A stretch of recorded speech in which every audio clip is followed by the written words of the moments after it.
In the traditional motion picture story, the villains are usually defeated. The ending is a happy one. I can make no such promise for the picture you're about to watch. The story isn't over. You and the audience are part of the conflict. More human beings were slaughtered in the 20th century than in all previous centuries combined.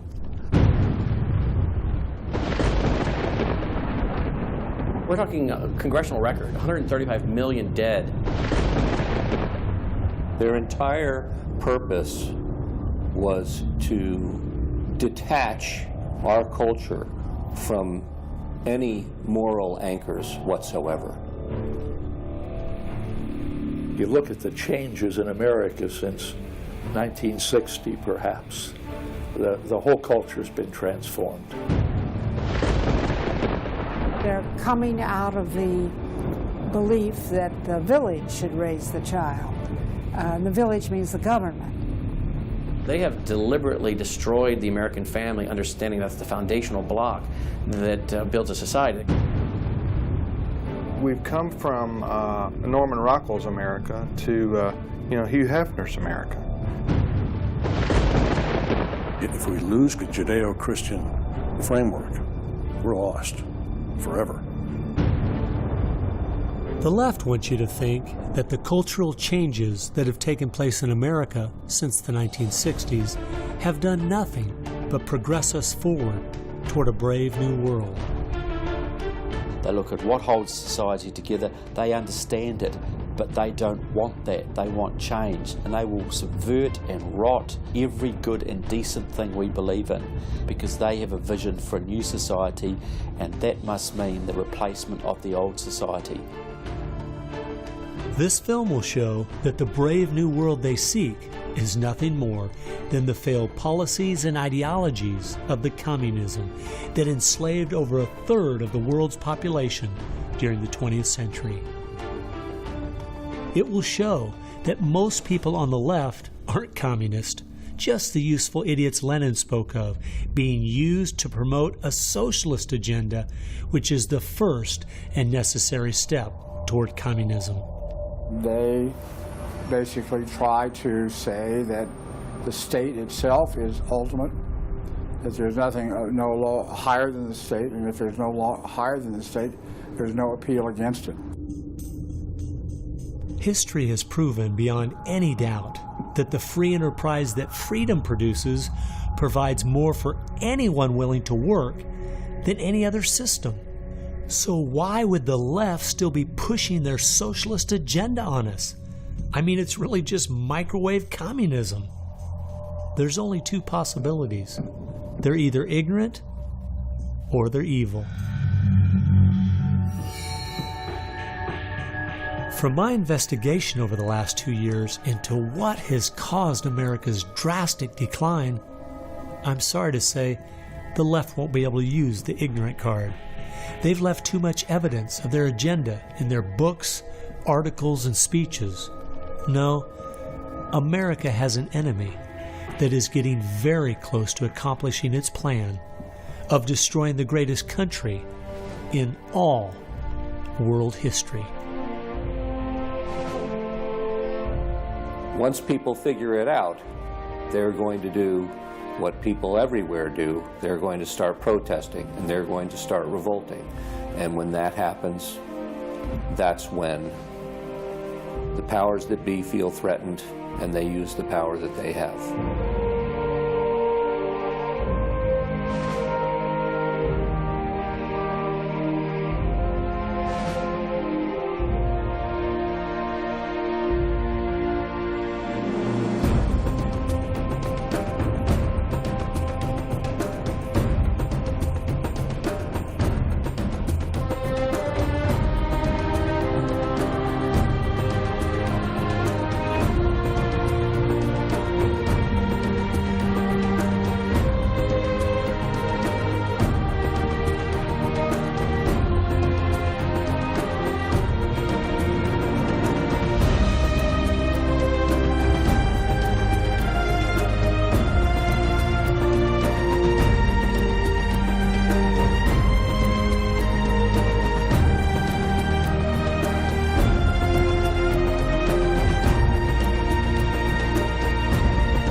This story really begins for me back in the summer of 1992.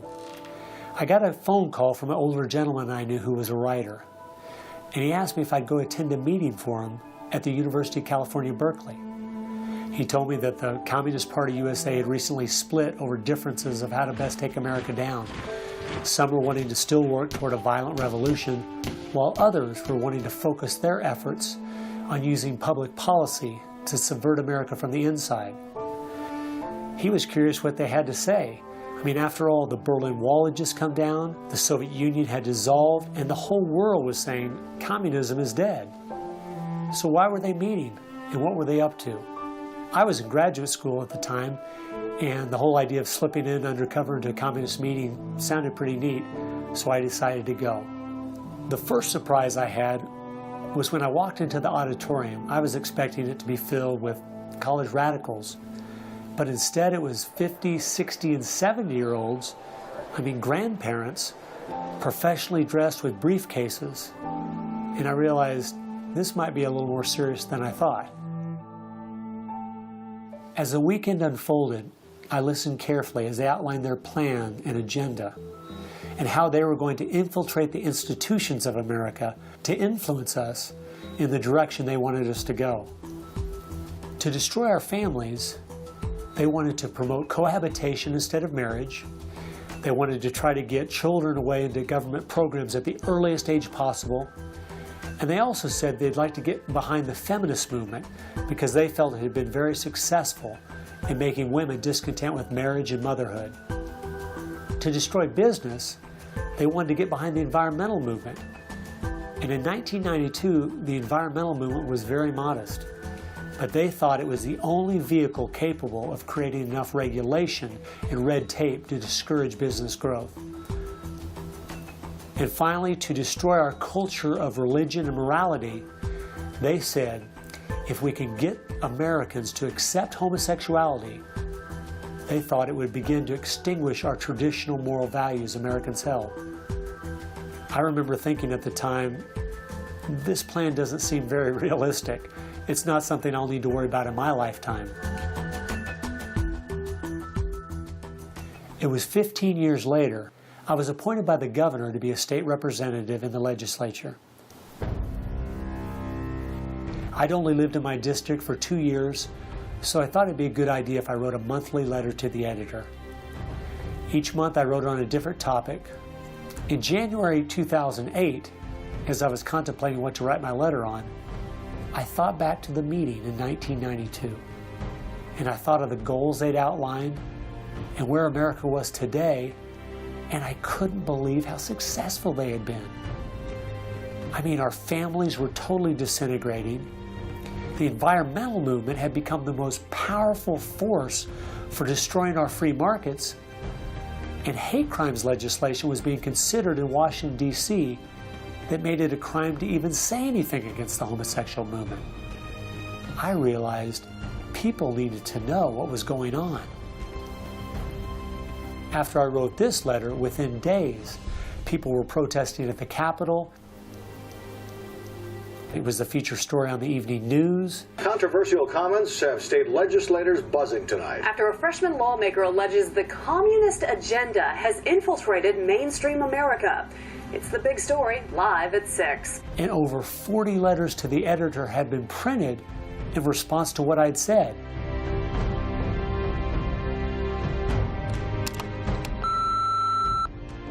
Hey, I just wanted to give you support on your newspaper article. Don't let them grind you down. Bye.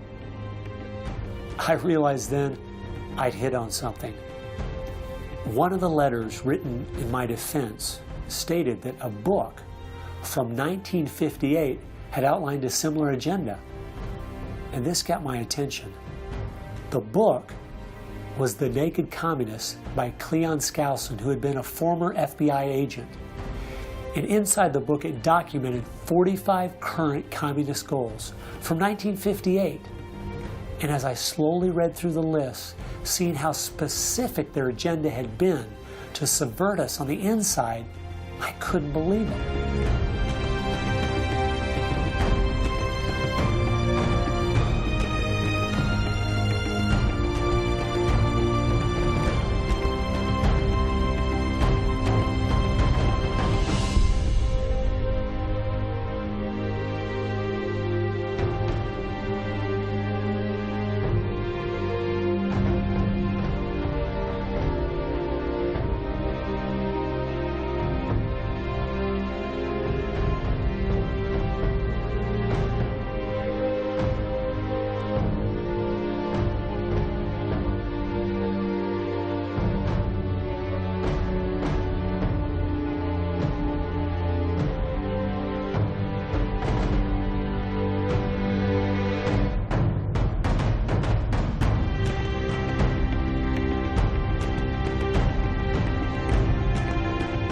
they'd accomplished almost every single one of them, and nobody seemed to be noticing.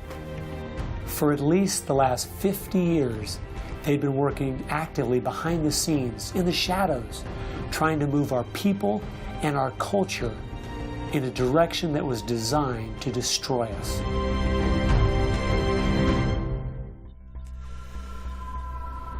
Someone needed to find out the truth of what had happened to our country.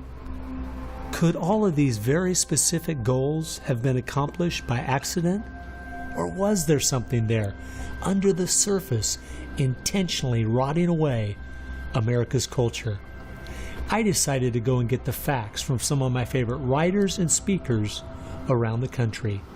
These are a few of the questions I asked them.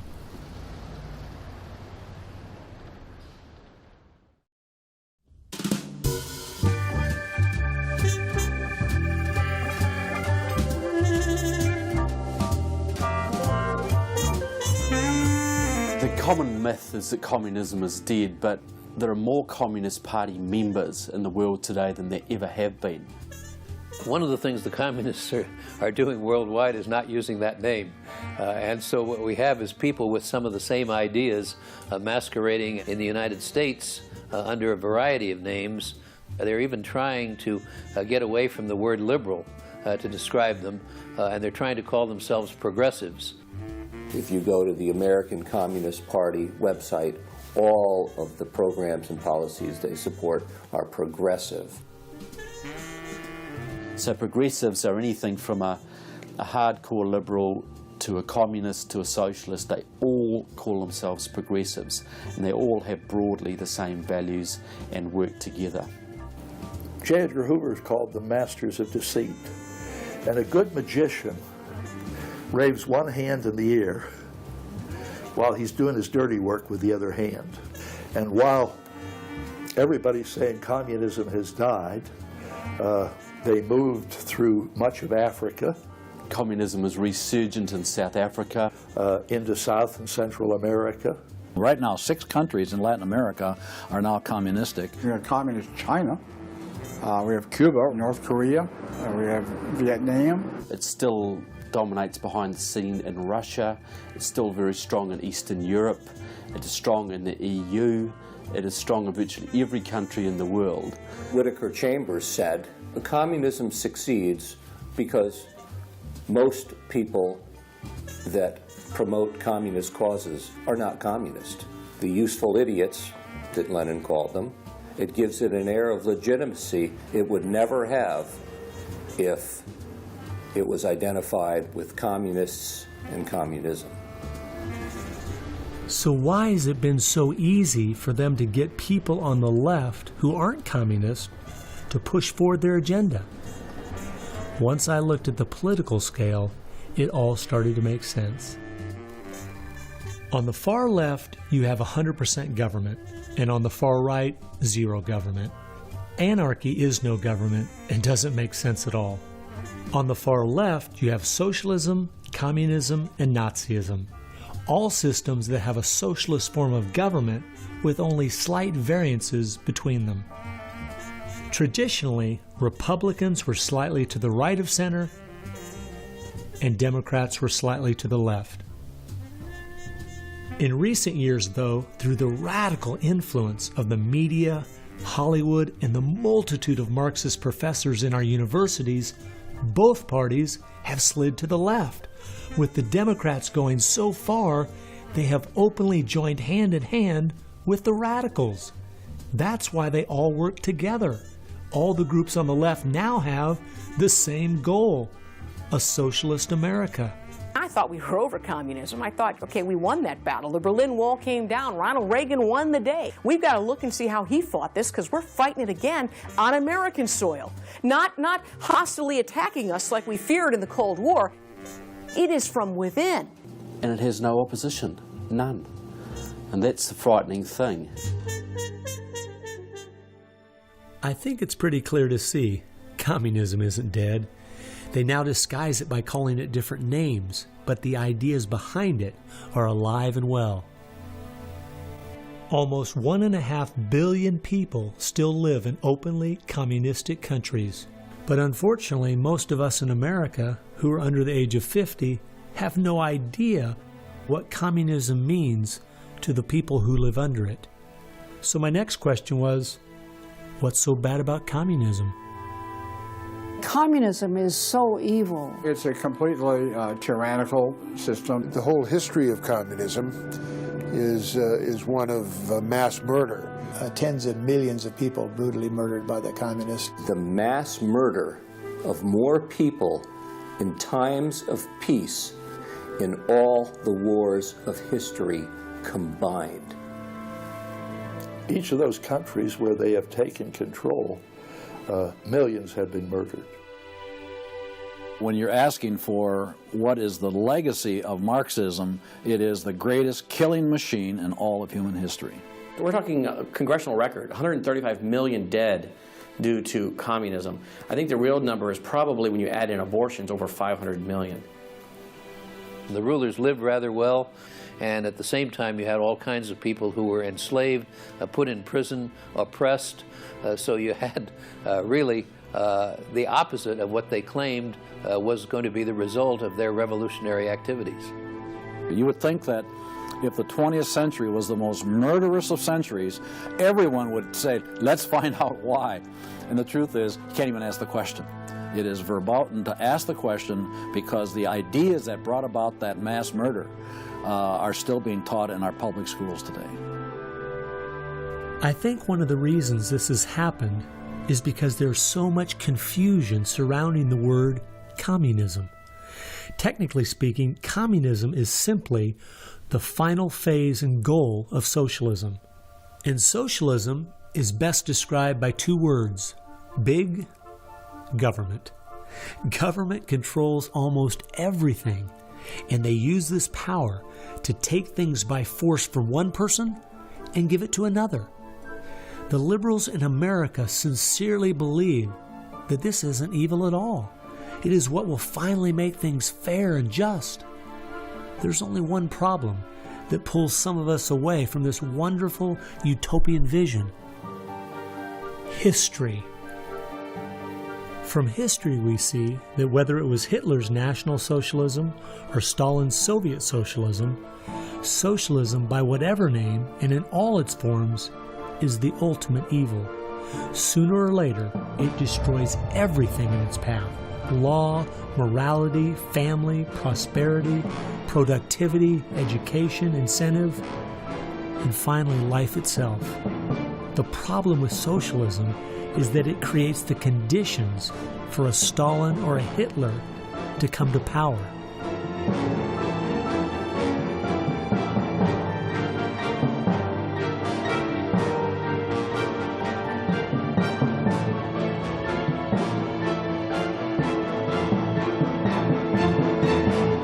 And that's why communism has such relevance today. It's the final destination on the road we're traveling.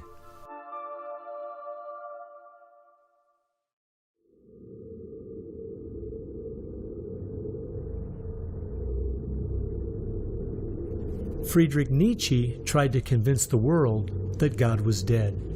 Charles Darwin tried to prove that humans are simply part of the animal kingdom.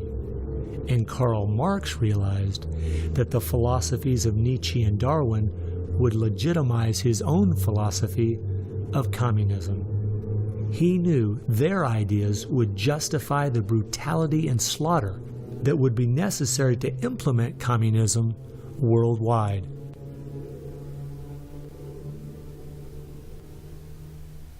It was in March of 1883, Karl Marx, the father of modern-day communism, died.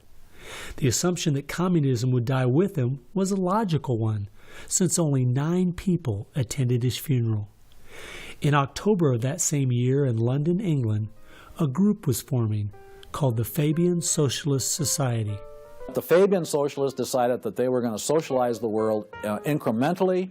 They called it socialism by evolution instead of Marxist socialism by revolution. It always worked in tandem with the communists. Some Fabians were also communists. There was a bit of interchange of membership. The Fabian Socialists are slowly but surely bringing about the socialization of the world. Europe is pretty well done. They are now working in Latin America. Latin America is not just socialistic in many countries. They're all already Marxist.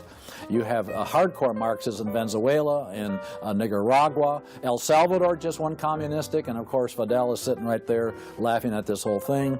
And we haven't even figured this thing out yet. We don't even know there's a red plague coming up to meet us. We think that we're just going to watch the cartoons on Saturday morning and everything will be fine. They had a lot to do with bad stuff happening. There are two things I found that gave me a good idea where the Fabians were really coming from. First of all, their symbol was a wolf in sheep's clothing.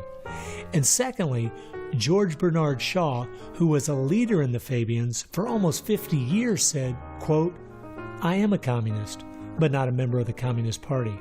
Stalin is a first-rate Fabian. I am one of the founders of Fabianism, and as such, very friendly to Russia," unquote. The Fabians eventually begat the Students for a Democratic Society, which begat the Weather Underground, which begat basically the social changes that have happened in America in the last 40 years. Many of the SDS members from the 1960s still have an incredible influence on the direction our country is heading. One is the Reverend Jim Wallace, who was president of SDS when he was a student at Michigan State University. And yet today, he is the spiritual advisor to the President of the United States. They've been friends for many years. They go back to Chicago and the Chicago politics crowd. And during the Vietnam War, he was rooting for the Viet Cong to beat the United States Army. And when they did, he just couldn't believe it. He said it was one of the happiest days in his life. And another leader in the Students for a Democratic Society and founder of the Weather Underground is William Ayers, who has been a longtime friend and neighbor of President Obama. It came out in 2009 that Obama's book, Dreams from My Father, was even written by Ayers.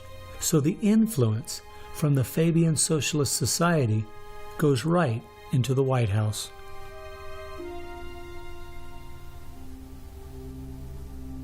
The next group I found that has seriously impacted America's culture is the Frankfurt School. The Frankfurt School was a sort of an outpost in America of European socialism. Willy Munzenberg, with a few other Bolsheviks, founded the Frankfurt School. The two leading members are Herbert Marcuse and Franz Neumann. Franz Neumann was, in fact, a Soviet agent. Their entire purpose was to stand the entire educational system of the West, and the United States in particular, on its head. Bertrand Russell, who worked with the Frankfurt School, said, "By using psychological techniques to teach the children, we will be able to produce, quote, an unshakable conviction that snow is black," unquote. They established a school here. With the help of John Dewey. He helps bring these German intellectuals to America in 1933, drop them down at Princeton, Berkeley, Brandeis, to go after education and media. Included in those goals were the teaching of homosexuality and sexuality to children, the promotion of excessive drinking, and destruction of religion in the United States. That was a big one. And they basically started the social rot. Willy Munzenberg said, "We are going to make the West so corrupt it stinks." I love spending time with my family, July 4th, baseball, and apple pie, and my mind can't even comprehend that there were groups of intellectuals back in the 1930s plotting and planning how they could make America so corrupt it stinks. There are certain lines and certain limits, and the left has always pushed it as hard as they can, as far as they can, and will protect any pornographer, any deviant, any negative cultural form they can find, basically to degrade the culture. And that goes right along with the feminism of today, which was part of the Frankfurt School's desire to destroy a patriarchal society for a matriarchal society. In other words, remove the father as the loving provider, discipliner, discipler, leader of his home, where you instill virtues and integrity and modesty. That's been broken down on purpose because they knew if they could destroy the family, they could destroy a nation. And instead of having a father who leads and disciples and protects the home and provides for the family, the government steps in as a nanny state. The Frankfurt School developed the concept of cultural Marxism. Penetrate the culture, take it over, and then everything else will follow. And of course they did that, and today we've had a complete cultural revolution. As many people in America are familiar with the phrase "make love, not war," that actually came from Herbert Marcuse, who was with the Frankfurt School. So these guys went after education, they went for media, and they've been very successful in changing the entire worldview of Americans through what they call political correctness, but it's really cultural Marxism, with the goal being to destroy Christianity, then create chaos, and then move to their ultimate goal, which is from cultural Marxism to traditional Marxism, which is socialism. Most of the strategy to remake America from within started with Antonio Gramsci, who wrote over 2,000 pages back in the 1930s outlining how to take a Judeo-Christian culture down from the inside. The plan he suggested has been the main focus of the left ever since. Antonio Gramsci was a neo-Marxist philosopher. Antonio Gramsci was an Italian communist. Antonio Gramsci is probably the biggest troublemaker in the world. He's probably got more responsibility for our social ills than anybody else on the planet. He knew of the importance of undermining the morals and the character of this country. Because America had a strong Christian heritage, you had to attack the culture. You had to change the culture. Even to pornography, into areas that most people normally wouldn't accept. He said that we're going to destroy the West by destroying its culture. We're going to infiltrate and we're going to turn their music, their art, and their literature against them. That means that you penetrate the universities, you write the books, the novels, the poetry, the music, the book reviews.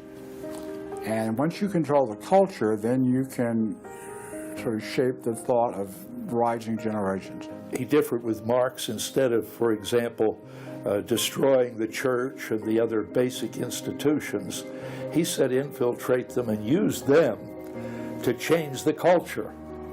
What Gramsci had to say was that this is the way that government is perpetuated and society is perpetuated is through these churches, because they set the standards, they set the framework of the way people live, of rules, how a family should be structured. He didn't want a revolution on the streets that would be overturned by the police the next day. He wanted to change society over the long term so that we'd have a revolution without us even realizing it, basically. And the communists have been very effective in promoting their ideology in Hollywood, in the mass media. And I think he was quite right. I think that's exactly what has happened. I think that's what's worked. I think it's working that way now. And that's where a lot of these people come from. And that's been the big success story of communism in the last 50 years. It's the professors, it's the educationalists, it's the journalists. They are the shock troops, the Gramscian shock troops of the future. And one of Gramsci's all-star disciples, Saul Alinsky, became one of the most influential radicals of the 1960s. Well, Saul Alinsky was a prominent radical in 1930 Chicago. He worked closely with the Communist Party. He used to go down and train at the rifle range with Leon Dupre, who was later a mentor of Barack Obama. And they used to train to shoot because they knew the revolution was just around the corner. But that didn't come, so he got a bit more subtle. Well, Saul Alinsky called for a community organizer to stir things up, to create agitation. In fact, he said, you'll be accused of being an agitator, and that's exactly what you are. He wanted the haves and have-nots fighting with each other. It wasn't until I was watching an old film from World War II that I realized what the left has been doing in America to pit the poor against the rich, blacks against whites, and the young against the old, is the same tactic Hitler used to disunify Germany. You see, they knew that they were not strong enough to conquer a unified country. So they split Germany into small groups. They used prejudice as a practical weapon to cripple the nation. Remember that when you hear this kind of talk. Somebody is going to get something out of it, and it isn't going to be you. And they use the conflict as justification for more government to stop the chaos. So they create the chaos, and then they step in as a solution to the chaos. And as Francis Schaeffer said, once this chaos comes, most people will willingly give over to an authoritarianism because they don't want the chaos. His book was kind of the field manual, if you will, for these activist organizations. Which President Obama studied and taught at a workshop for 4 years in Chicago as a community organizer for ACORN. As I was reading through Rules for Radicals to see where he was coming from, I just happened to take a look at the dedication in the front of the book. And this is what I saw. Quote, "Lest we forget at least an over-the-shoulder acknowledgement to the very first radical, the first radical known to man who rebelled against the establishment and did it so effectively that he at least won his own kingdom, Lucifer," unquote. Saul Alinsky from Antonio Gramsci has had an incredible amount of influence on our president and on our society, and he dedicates his book openly to Lucifer, Satan. I think that says more about where their ideas and plans are based than anything else. You asked what Saul Alinsky's impact is on the leftist movement today, and it basically defines it.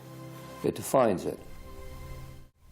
Saul Alinsky took the best of Gramsci and the best of the Fabian socialist ideas, combined, repackaged, and sold them to the 60s radicals.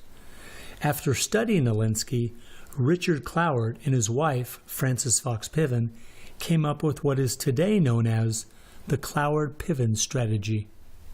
Now, their idea was basically that to destroy society or destroy capitalism per se, they needed to overload the system.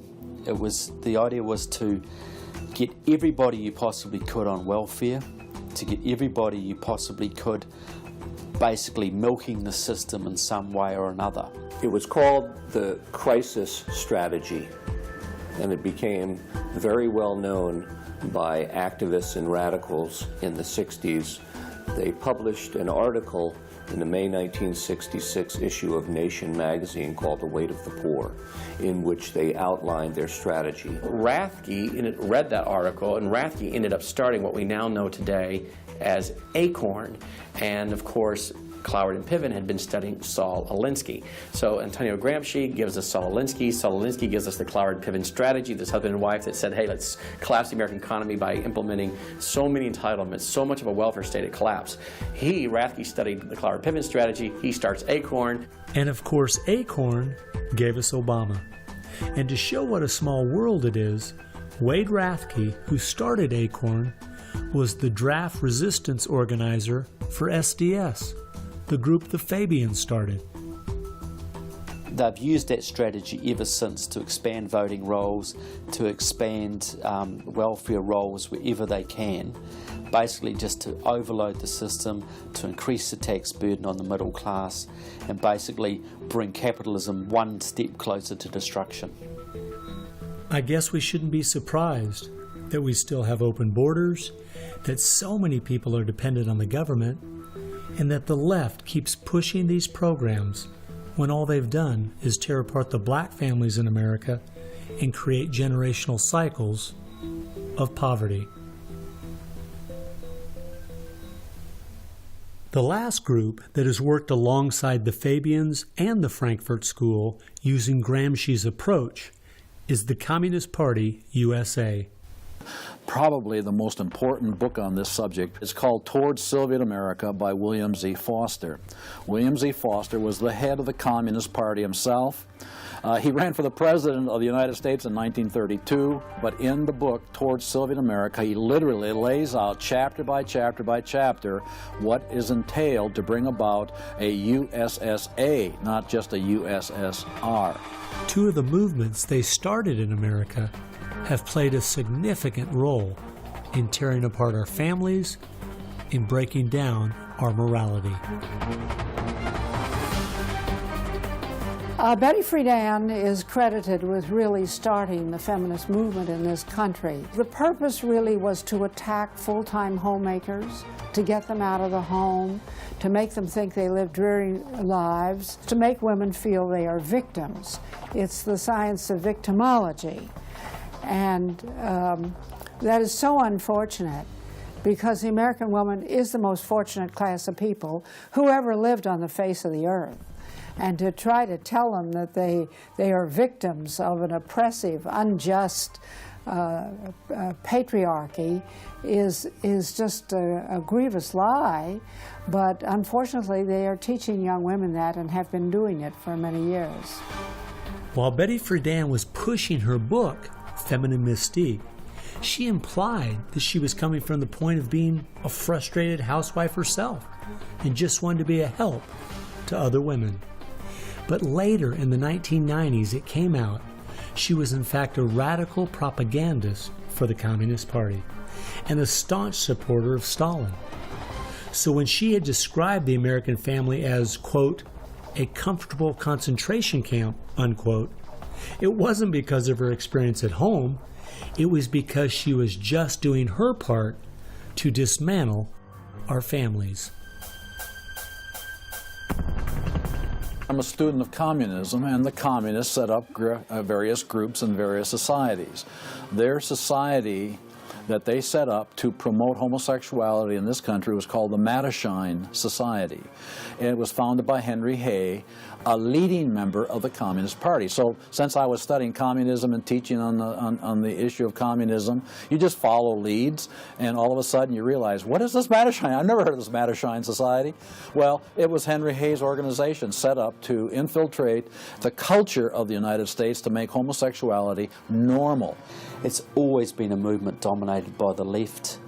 It's all these so-called isms. You'll find there's a communist or a socialist behind every one of them, and you'll always see their targets. It's basically the traditional family unit. The war is still against the family. If you go back to the Communist Manifesto and read Karl Marx carefully, the war is against what they called the bourgeois family, which was really the biblical family, father, mother, and child. They want to plow through marriage. They want to change the very definition and meaning of marriage, because their open door to engineering society in this utopian way is blocked by the very values of our Christian civilization that's taught through marriage. And so the left just has got to destroy the family, because if there's any one thing that will prevent the left from carrying out its agenda, it's healthy and strong nuclear families.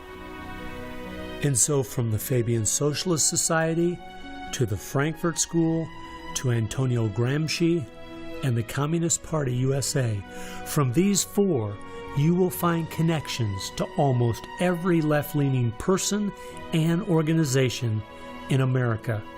Their influence has been incredible.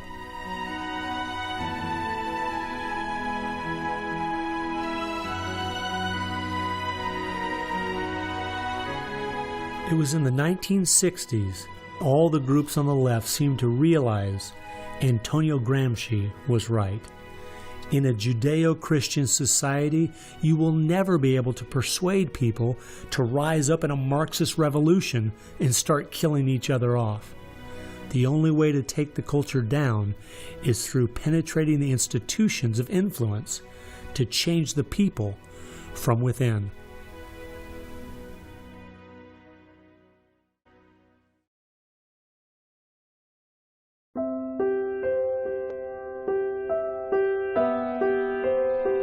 I guess the biggest surprise I had while studying these four groups was seeing that a large part of their agenda was trying to make us an immoral people. The communists knew in the 1930s and since that time and the leftists know today that if you can break down the cultural traditions, the basic rules of morality, then it's much easier to move people in different directions that are counter to the good of society. They recognize that it's all part of the same fabric. Their ideologies all work together to break down families, to break down the sanctity of human life, the value of human life, to break down the idea that there is a God that we are accountable to. They essentially are validating the Judeo-Christian worldview by the very things they attack. Because in their effort to destroy our culture, they know that they have to go after the very things that the Judeo-Christian tradition honors and values. Morality, belief in God, faith, the importance of family, the sanctity of life, the sanctity of marriage. It's amazing our enemies could see our morality was our greatest strength. And yet so many Americans don't seem to get it. Morality is simply having the character to do what you should do instead of what you have the freedom to do. And that's the only way freedom works. A people cannot be given freedom without morality, or they will self-destruct. And that's what we see happening in America today. The bottom line is freedom and free enterprise are simply fruit on the tree of morality. Our founding fathers clearly understood this principle, and so do our enemies.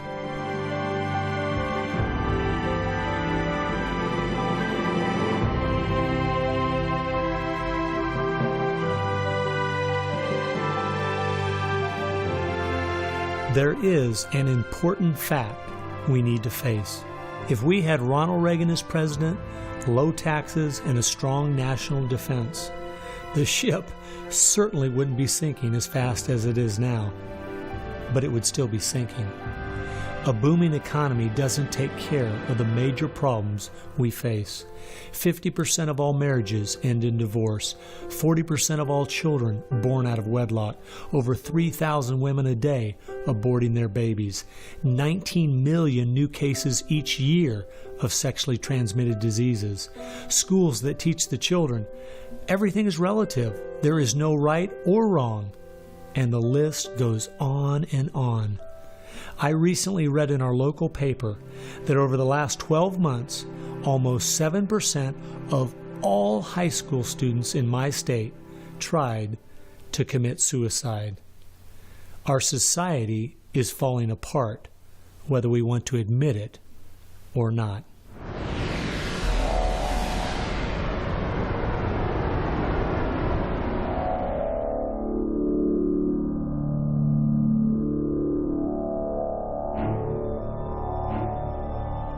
Karl Marx had the insight to see that dethroning God and destroying capitalism went hand in hand. As you attempt to dethrone God by erasing the morality in a society and destroying his institutions, the family and the church, you are destroying capitalism. Because as the families fall apart and the church loses its influence, society starts to crumble. And then government has to expand to pick up the pieces. The question, as Whittaker Chambers put it, was God or man? God or man? Karl Marx was an atheist. Marx's philosophy was that people existed for the benefit of the state. What Marxism did and does, and all the other isms of the modern era, is to try to dethrone God by deifying man. You have to discredit God. He's your competition. The 20th century ushered in several ideologies that sought to devalue God and elevate man. Communism, relativism, humanism, they all deny that there's a God, and they claim that by doing so they're really elevating man. But if you look at how each of those philosophies end up working out in real life, there are always some classes of human beings that don't deserve the same value or rights as anyone else.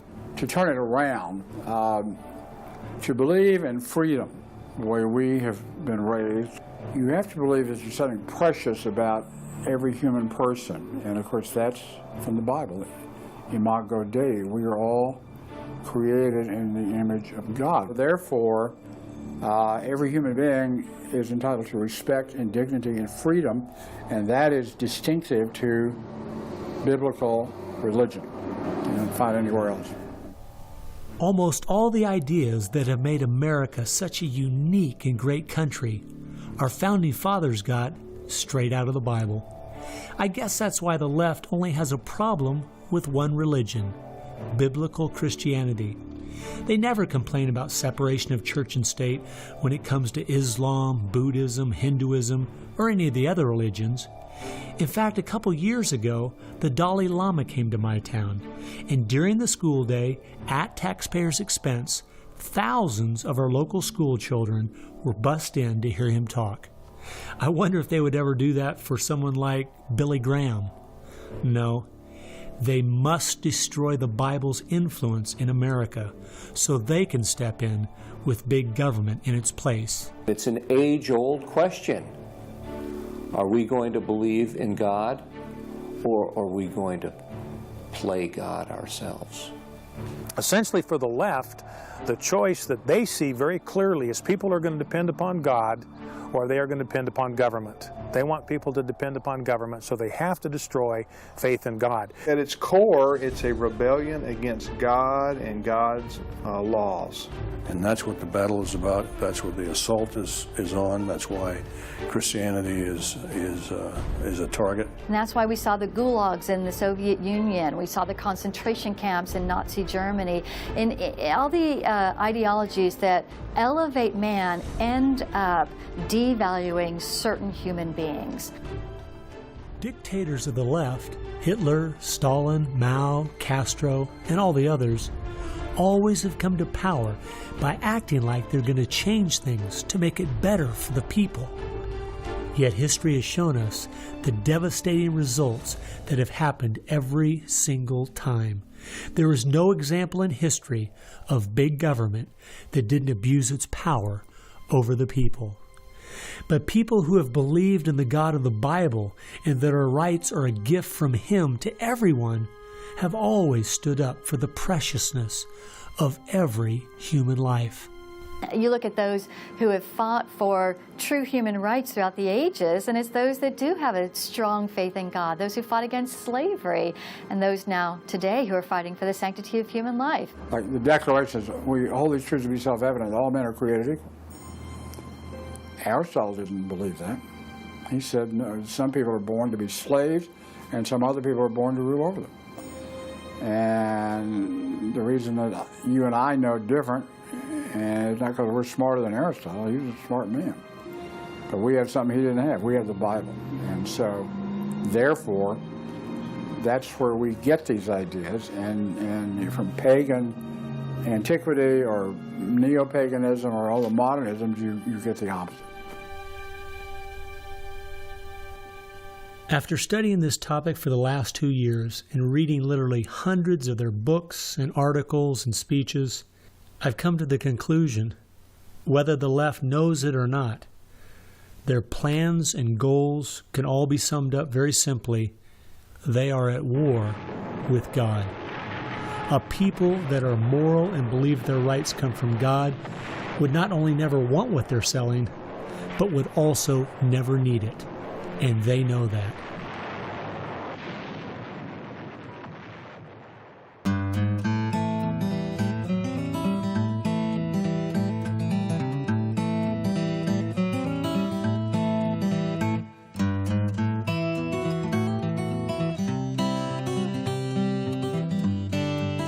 It's obvious if you're trying to subvert a country, you want to control the news, you want to control public opinion. A lot of people realize, well, there's a biased media, and most people know that. Even the Washington Post admitted it. Yeah, we were biased for Obama, so what? And when you enter into the equation, so what?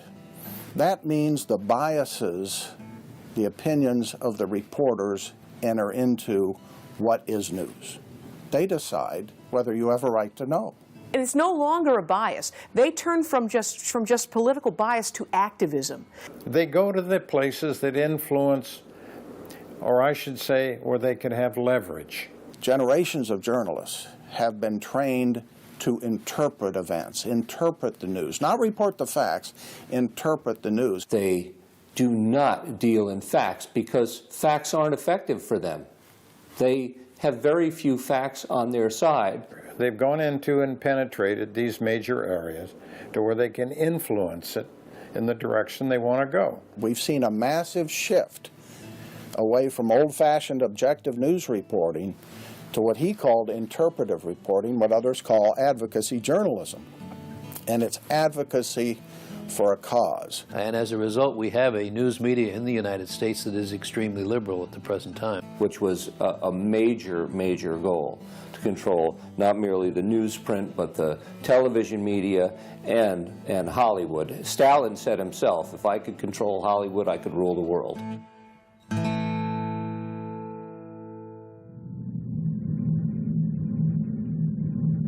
Children are always the first targets of anybody trying to bring down a system.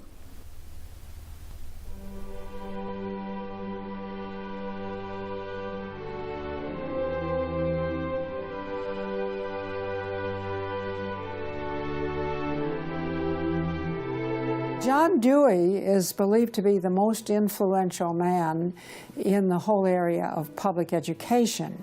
He went to Russia in 1928 to help study the Karl Marx way of education and bring it back to America. Dewey was an atheist. He was a socialist, a humanist. He was part of the Socialist Society in America, helped found that. What he believed in was that education should socialize the child to make him a willing tool of the state. It might be surprising to some that the man who is still idolized as the father of public education in America is the very man who did everything in his power to dumb down our children so that they would willingly accept his vision of a socialist America. It started with Dewey in the early 1900s. It expanded, really expanded since the 1960s. The hard left gets control of the teachers' unions and the training colleges. If you've got those two institutions, you can pretty much dictate all educational policy. The people who were demonstrating against our country and against our government in the 1960s have now become tenured professors in the universities. So they're the ones who are writing the textbooks, teaching the teachers, running the teachers' colleges. And it's self-perpetuating, because once you have the universities, then you train more cadres and more and more and more. And they discovered that they could do more to remake our country by going into the schools than they could by throwing bombs. I believe the average patriotic American underestimates the importance and influence education has on their children. That's how the large majority we had in 1980 to elect Ronald Reagan in a landslide has been lost. It's not because the other side has had lots of children. No, they're aborting theirs. But instead they're capturing ours through the propaganda they teach them, 7 hours a day for 13 years, and even longer if they attend college. We are losing most of our children to the other side because of the anti-American, anti-God, and anti-free enterprise rhetoric they are filled with in the government schools. Government schools are not teaching basic reasoning processes. They're not teaching logic. They're not teaching actual data of history and science and mathematics. And if your education is rather limited, then you're inclined to believe that a government can be the solution to your problems. When you look at the desks in the schoolroom, you'll find 4 together, or maybe a table, they sit around a table. Independent desks are very rare in most classrooms because they don't want to promote the self-sufficiency independent mindset. You go back to William Z. Foster in his book, Towards Soviet America, you will see how he has a whole chapter there on how we have to supplant education in this country and ultimately force every student to attend public school. That's the other thing. I hope the homeschoolers catch on to this. The homeschoolers and the Christian day school movement are going to have some very rough times ahead of them because the public school crowd cannot afford to have any competition, and they're being given plenty of competition by the homeschoolers right now. You see the effects of that in lowered educational standards. There's no more studying of the classics or studying of the civics or, how the US Constitution was formed. It's all progressive education. It's all based on the identity politics, the isms, the current trendy isms, environmentalism, racism. They're training them for the collective, and a collective mindset and a dependency mindset. And it seems that they, again, want to have people be uneducated, so then they do become wards of the state. They're dependent on the government to provide everything for them. It's under 10% of kids believe that there is an absolute right and an absolute wrong. And why are we surprised? We've sent our kids into this government system that indoctrinates them, that teaches them about tolerance and diversity and multiculturalism, and not about reading, writing, and arithmetic, not about what our founding fathers had to say. It's consequences. Few would argue that the education the children are receiving in the public schools is pathetic at best. But with the amount of tax dollars we spend each year, over twice as much as it would cost to send the students to private school, why do we allow this to continue? The group that my investigation led me to, that seems dedicated to making sure the children don't get a good education, was a real shocker. The schools are pretty much controlled by the Teachers Union, the National Education Association. If you look at their platform and goals, you would think they were a socialist or almost communistic organization. They are for the entire feminist agenda, starting with abortion on demand, tax-funded abortions. They're for the whole gay rights agenda. They're for the whole globalism agenda. They are extremely anti-parent. It is an effort to get the children to abandon the values of their parents. National Education Association has no patience, tolerance, or use for traditional teachers. They're looking for people who want to be agents of change. They want to throw out all the lessons of history. And really it's an attempt to then impose their own views and ideas onto people, get them to act as activists. If you control those institutions, then you can control everything else. It's all public schools, all for their jobs, and they have gotten behind all of the radical kinds of curriculum that's being introduced. They're for it 100%. They've had a tremendous effect on public education. It's not positive. We also see immorality being promoted through our schools. The kind of sex ed curriculum that is being used and paid for with our tax dollars would shock most parents. I think one of the main problems we face is parents naively thinking that the schools are the same today as they were when they were young. They don't realize there is a battle going on in this country for the hearts and minds of our children. The game is between 15 and 25 years of age. That's the whole game. If you're over 25, the chances are they're going to put a few pennies towards you to corrupt you.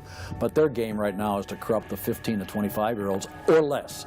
And right now they're down in the first grade with Heather Has Two Mommies, Daddy's Roommate, Gay Pride Parade, and now by 8th grade they'll pass out condoms in school colors because that's so patriotic. And it's perfectly obvious that you get a hold of the child early, you can change his values away from his parents' values and get him to follow you. And they're very open about saying that. The National Education Association has passed resolutions saying they want children from birth. Isn't that interesting? The Communist Manifesto also thought the state should take control of children at birth. The left has always been good at disguising their real agenda by coming up with phrases made from words we are very familiar with, but then giving them new definitions.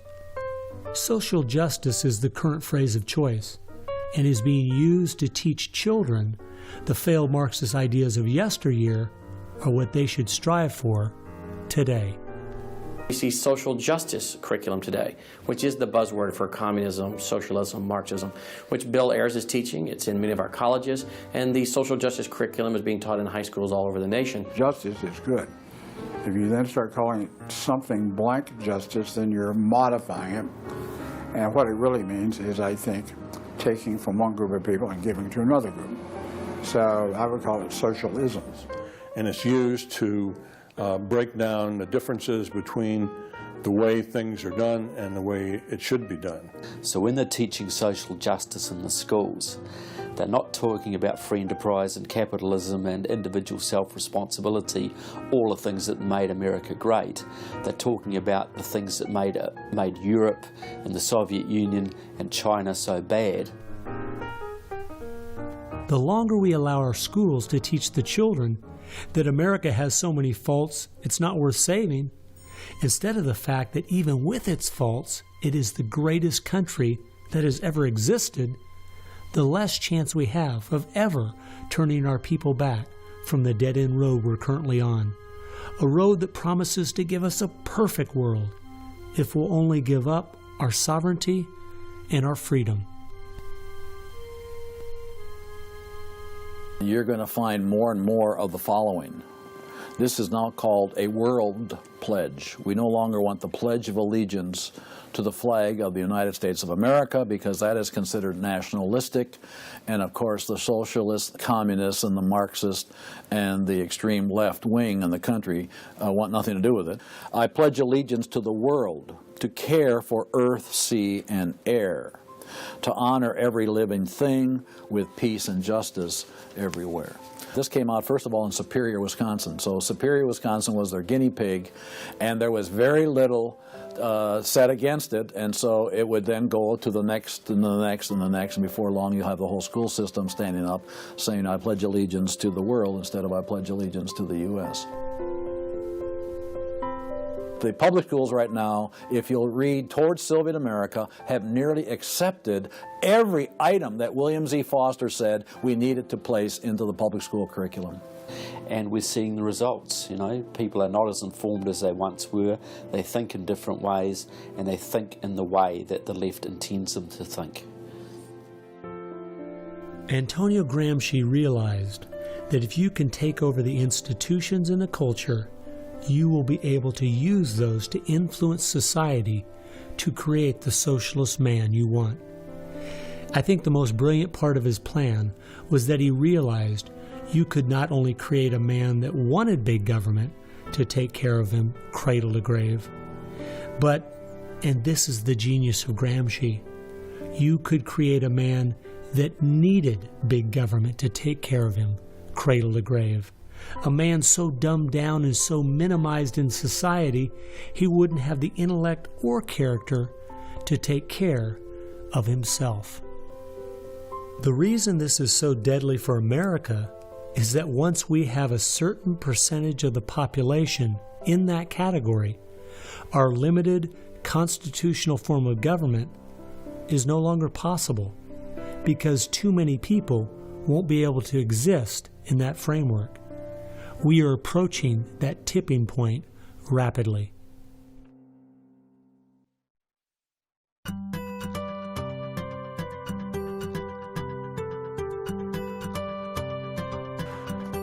If you can persuade people that government should be in control of the distribution and use of energy, you can persuade them, or rather, you have persuaded them of the necessary and sufficient condition for government control of the most intimate aspects of our lives. One of the main thrusts of socialism these days is obviously through the environmental movement. You know, one hates to pick on Al Gore too quickly and easily, but I read the whole of his book, Earth in the Balance, Ecology and the Human Spirit, back in 1992 when it was first published. And if you know anything about the history of political philosophy, you you read the last chapter in that called A Global Marshall Plan, and you understand that there is no way to implement what Al Gore was calling for in 1992 in that book, except by means of totalitarian world government. Patrick Moore, who was a co-founder of Greenpeace, and he was a very dedicated environmentalist, quit Greenpeace when he realized that it had been captured by radical leftists who were intent on using the environmental movement as a vehicle to destroy capitalism. How many factories work when there's a power outage? None. You want to hurt business, you want to drive down industrial production, you just drive up the prices of energy, you just diminish its availability, and the easiest way to do that is to make people scared to death of the cheapest forms of energy, which are fossil fuels, oil, coal, natural gas, and nuclear energy. They had already made people afraid of nuclear because of irrational fears, but then they had to figure out a way to make them afraid of fossil fuels. Well, the way to do that was to say they're going to cause catastrophic global warming. So I used to think this was just one great big distraction. If they want to put their energies toward the environment, but now I see that this is now being turned around and used as a tool to further a socialist agenda. Charles Rubin, a political scientist who wrote the book The Green Crusade, has told this story extremely well. Environment comes from a French word meaning surroundings. Well, now, what is surroundings? Everything around you, right? And so, as Rubin points out, environmentalism is literally everythingism. And so, if you were a socialist, committed ideologically to the notion of government having control of everything about our lives, and you saw that you were losing the contest in terms of the creation of wealth and its distribution to capitalism, you had to find some other basis on which to promote your vision of government and to pursue its implementation. Environmentalism, or everythingism, was the perfect card. In December of 2009, when the ClimateGate scandal broke open and it became public that even the leaders of the movement knew the whole global warming idea was a farce, it wasn't them just having bad data. We as Americans knew once and for all that this movement was simply part of their agenda. It's my guess that regardless of the evidence that comes out against them, they will not let this tool they have waited the last 100 years for go to waste. A tool that gives them the absolute power and control they want, but allows them to get it under the guise of saving the planet.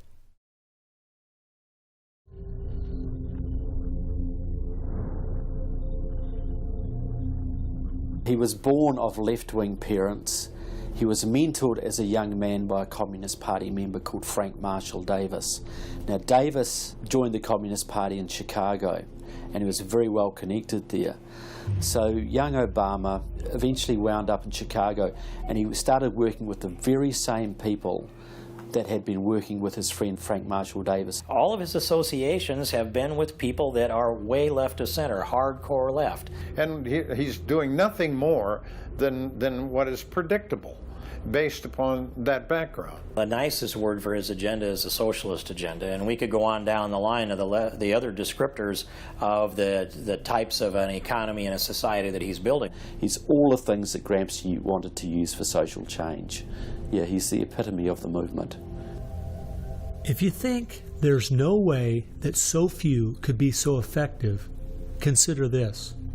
When the Communist Party USA split in 1992, the group that formed was the Committees of Correspondence, and it was their meeting I attended that summer at Berkeley. As I started researching that group, I saw that many of the same people who started or have worked with the Committees of Correspondence and its sister organizations were the same people who were involved with President Obama's campaign and administration. I found file after file on Trevor Loudon's website documenting with footnotes and photographs these connections. The radical left has been so successful, they have persuaded the American people to put one of their own in the White House. Socialism and Marxism go together like Mary and Mary's little lamb. The general populace knows very little about what the socialists are up to. If you're going to find socialism, you're going to find the hardcore communists right behind it. One of the main avenues has been through what they call the Congressional Progressive Caucus. 20% of the US Congress are members of this organisation. They have chairmanships of most of the major House committees and are easily the single most powerful bloc in the US Congress. And virtually all of them are tied to either Democratic Socialists of America, the Communist Party USA, or other radical organisations. We're literally at this very time watching what's transpiring and has been going on from the Fabian Socialist point of view from 1883 to the present. So these guys don't give up. And they're going at a breakneck speed because they know they've got an opportunity now to change America in a way that can never be changed back. And they're going for broke. The Bolsheviks, they're just waiting in the woods and they're just smiling like you can't believe. You just read the Communist Party USA blog and they just can't believe their good fortune. Every time they turn around, they just can't believe this is happening. They're like me. I'm a Christian conservative and I can't believe they've been so successful in doing this. The left has started multitudes of foundations and nonprofit organizations, many of which are using our tax dollars to grind America down.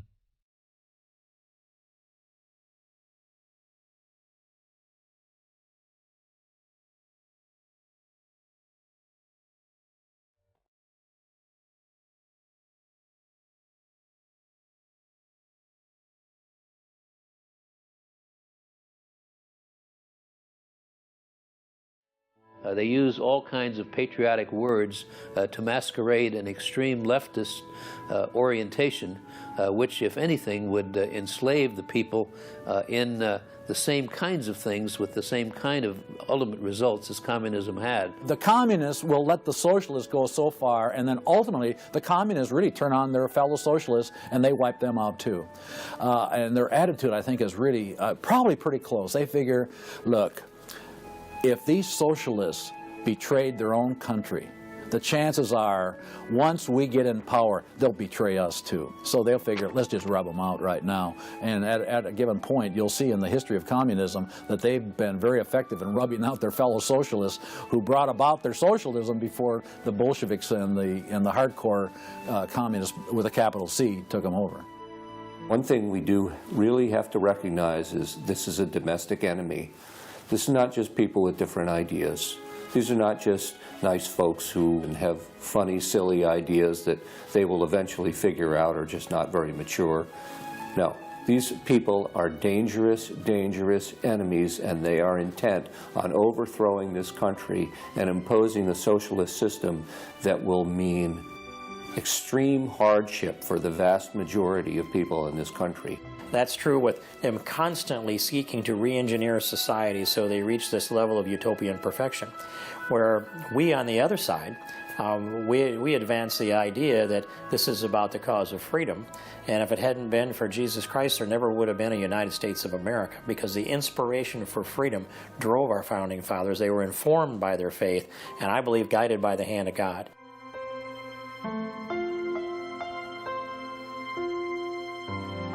No. No. Perhaps treacherously close. It is never over until it's over. When the fat lady sings, isn't that the slogan? And when the fat lady sings, it's over. Now, she might be clearing her throat. We saw the great country of Germany in the 1920s brought to its knees. Hitler came into power and destroyed the country. We see countries like Zimbabwe in Africa, which was once a prosperous breadbasket, now just wrecked. Argentina was destroyed by the socialist Perón in the 50s. It was one of the richest countries in the world. So, no, we're not at the point of no return, but it's getting pretty late in the day. There's no time to be casual, that's for sure. We've spent too many years thinking, because we have Republicans in office or the stock market is doing well, that everything's okay. This is why the left has gained so much ground. It doesn't matter who's been in office. They've just continued pushing forward with their agenda. Well, I believe this is our last chance to push back.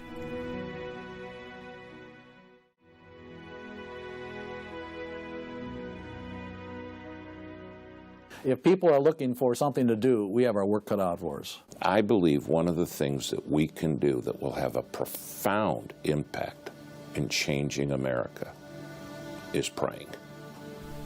Well, as soon as we get off our knees, we need to get on our feet. Become educated about what's going on in the country. Spend time reading. Understand their philosophy and their goals. They have to master this documentary. They have to go over it a dozen times.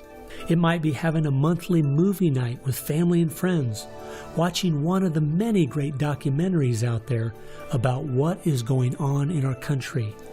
One of the things that I think people in the United States who believe in our country, believe in our values, can do, quite frankly, is stand up for those values, to make their views known. And there's times that you got to speak up, and you've got to call things what they are.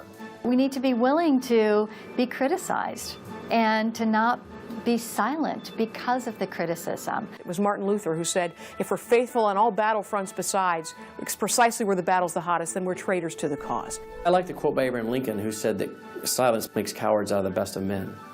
And we got a lot of people that need to be speaking up right now.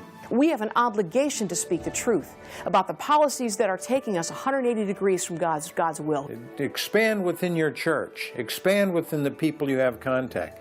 Bring them up to speed and knowledge on what's going on. We need to organize those around us. By simply mobilizing the unique groups of people we are in contact with and being their source of information, we can have an extraordinary effect. Lenin said that the organized minority will beat the disorganized majority every time. Why should we be buying products from companies that are going to fund organizations that attack our values? They need to be really smart in using the mass media.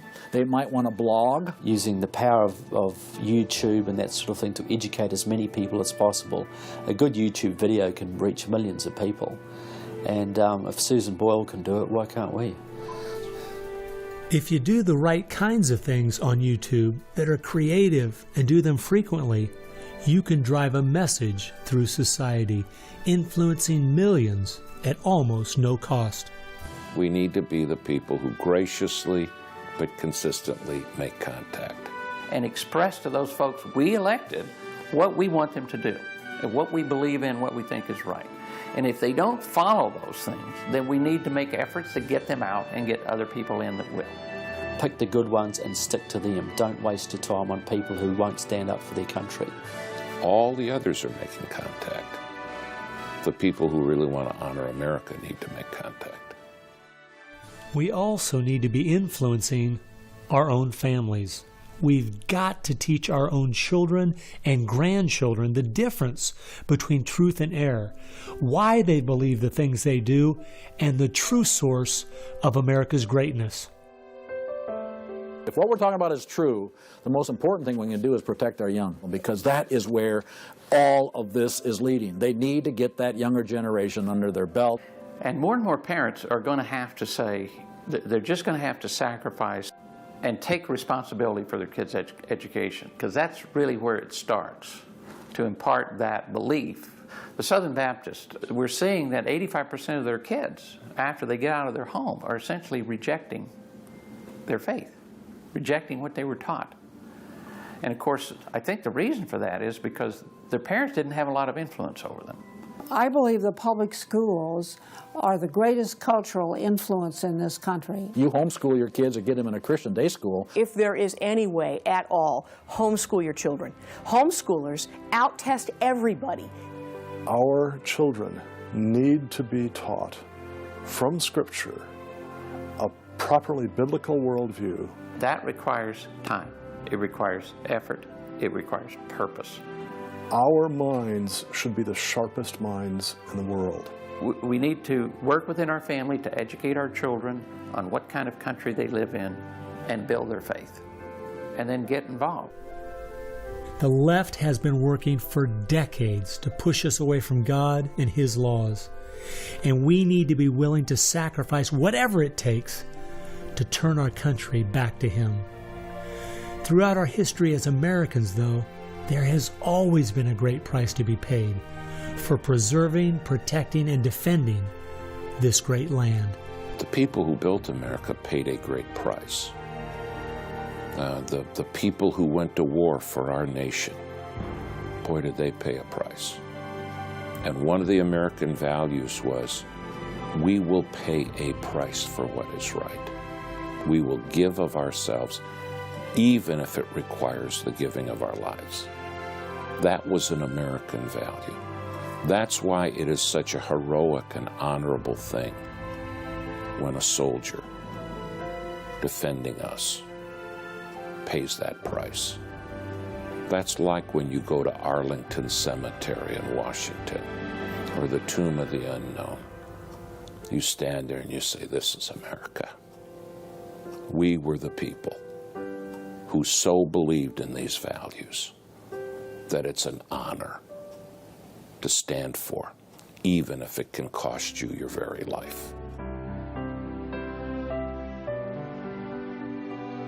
One thing I think we do need to remember, though, is that as we look at those we consider to be heroes in the past, they weren't people who just went along with the status quo. They weren't people who were just saying what was accepted at that time in history. They were people who were rising up above the evil that was being committed in their culture at that time. That's why they were heroes, because they weren't like everyone else. Never, ever lose sight of the power of one individual American. They can have an unbelievable magnifying effect just by the very fact they make up their mind to do so. I believe that's the only chance, the only hope we have as a nation. Hope is not found in rhetoric. Hope is found in God, the God of creation. And you know what? Our founders were in covenant with that God. You need a dedicated, informed, praying Christian making things happen and being determined to do so.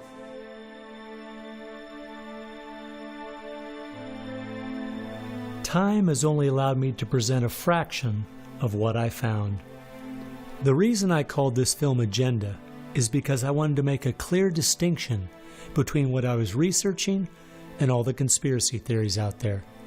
The dictionary says a conspiracy is an evil plan formulated in secret by two or more persons, but an agenda is simply a list of things to be done. At every turn of my investigation, I found agendas by people and groups of the left outlining their plan in their own words. They've been doing most of this right out in the open.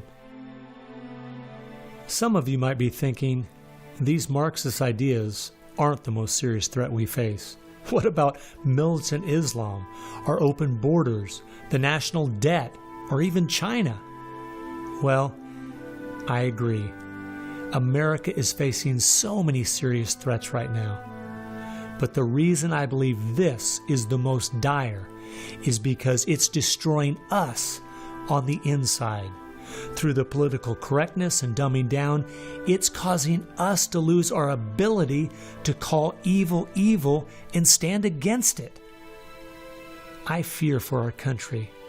If we go along business as usual, not informed, not aware of what's going on, then the very small minority that have a plan and are great at organizing the uninformed and misguided will make sure their plan is carried out. I hope you realize it won't just be your children and grandchildren that pay the horrific price of living in the society they're trying to create. No, it will be far worse than that. Every time a civilization goes down or a country goes down militarily or economically, somebody else fills the gap. Now, if you look around the world now, it's going to be China, which is massively arming. You've got Russia, which is becoming increasingly belligerent. You've got the radical Islamic world, which works hand in glove with the Russians and the Chinese all the time. You've got a virtually red Latin America. You've got a neutral socialist Europe. So America hasn't got a lot of friends left in the world. Now, that's just not going to affect America. That's going to affect every single remaining country in the free world. Who's going to stand up to China if America doesn't? Who's going to stand up to the Russians? Is Europe going to do it? Australia, New Zealand, Canada? Not a chance. If America, and this is the point I think Americans need to comprehend, if America goes down economically, it will go down militarily. If America goes down militarily, we all go down. The free world is finished, and it will be finished for a very, very long time.